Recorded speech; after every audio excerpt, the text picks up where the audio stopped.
Your marriage is either miserable or happy because of expectations and your relation to them. You have expectations and they're either being met or they are not being met. And how frustrated you are is dependent on how well these expectations are being met or not met. But there are 4 types of expectations. First of all, there are vital expectations or core expectations. You cannot remain married to someone who violates one of these expectations. So for example, if it turns out that your partner is a criminal and they have done horrible things to children or broken the law in terrible ways, or maybe that they're cheating on you, this would be an example of a vital or core expectation that had been violated. Usually they result in immediate divorce. Then there are serious expectations. These are things that need to change, but can change. And if they don't change, it's likely to end up in a divorce later, or at least end in terrible hardship. Some examples would include the partners working. Someone gets married and they expect, well, my partner is going to have a job and we're going to work. And the partner's like, man, I don't want to work. I don't want to have a job. I'd rather just play. Someone says, this is a serious problem. This isn't going to work if you're not going to work. Or it might be children. Someone gets married, they want to have children, and the person says, well, I don't want to have children.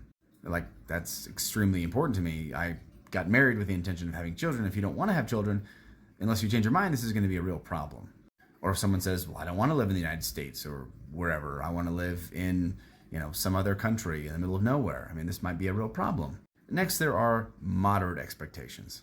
These are things that the person doesn't do or does do that, and that's not going to cause a divorce, but it's going to cause problems. And enough of them could eventually equate a divorce.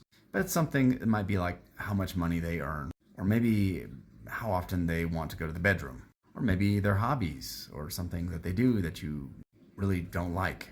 Maybe some kind of character flaw or something like this. It's a moderately big deal. It's not going to destroy the marriage, but you don't like it at all, and it causes problems. Lastly, there are mild expectations. This is like, well, when I got home, I kind of expected for you to have taken out the trash and you didn't do it. These are annoyances. And sometimes they do cause arguments, but normally they don't cause divorce. I really thought that you'd be ready for our date and you're not. Or I really thought that you were going to take the kids somewhere and you didn't. They're not like massive character flaws, but don't overlook these mild expectations because they do add up. Most of the upset women that I interact with on here who make comments or talk about their issues, it's these mild expectations. But the thing is when there's a lot of them and they're not addressed, they eventually breed resentment. They also turn into a moderate or severe expectation violation. Because if there's a pattern of someone not cleaning up after themselves or not being a helpful person, this turns into a character trait. They are an unhelpful person. They are a lazy person. And being married to someone who's lazy or just not helpful, that can be a moderate trait or violation of a moderate expectation. People don't want to be married to lazy people, generally.